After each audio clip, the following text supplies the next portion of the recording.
Il Tribunale di Agrigento, dopo l'arrivo di 2 presidenti di sezione, è pronto ad accogliere 5 nuovi magistrati destinati al settore giudicante, al momento uno dei più deficitari del foro agrigentino. Ad insediarsi ufficialmente domani saranno Michele Contini, Graziella Luparello ed Ermelinda Marfia per il settore penale, mentre Chiara Gaiano e Santina Bruno saranno destinate al civile.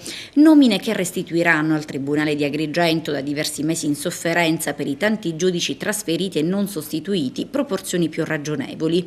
A ricoprire l'incarico di presidente della prima sezione penale al posto di Antonina Sabatino, trasferita all'ufficio del magistrato di sorveglianza di Trapani, è Giuseppe Melisenda Giambertoni, insediato lo scorso 30 marzo. Palermitano di nascita, in passato ha lavorato al Tribunale di Agrigento come pretore penale, poi l'esperienza alla Corte d'Appello Civile di Palermo, di cui è stato consigliere. Alla presidenza dell'unica sezione civile lasciata scoperta dopo il pensionamento del giudice Aldo Lopresti Seminerio è andata invece Luciana Elisabetta Razzete, ex consigliere di Corte d'Appello a Palermo. Adesso l'unica scoperta rimane la seconda sezione penale, rimasta vacante dopo il trasferimento del giudice Franco Messina e al momento gestita dal vice Giuseppe Lupo. Nelle scorse settimane, intanto, l'ufficio inquirente diretto dal procuratore Renato Di Natale e dall'aggiunto Ignazio Fonso è tornato al completo con 13 sostituti in organico, un autentico record quello che si sta registrando dopo l'emergenza degli anni scorsi, che ha fatto sfiorare al Tribunale agrigentino una scopertura di circa il 40%.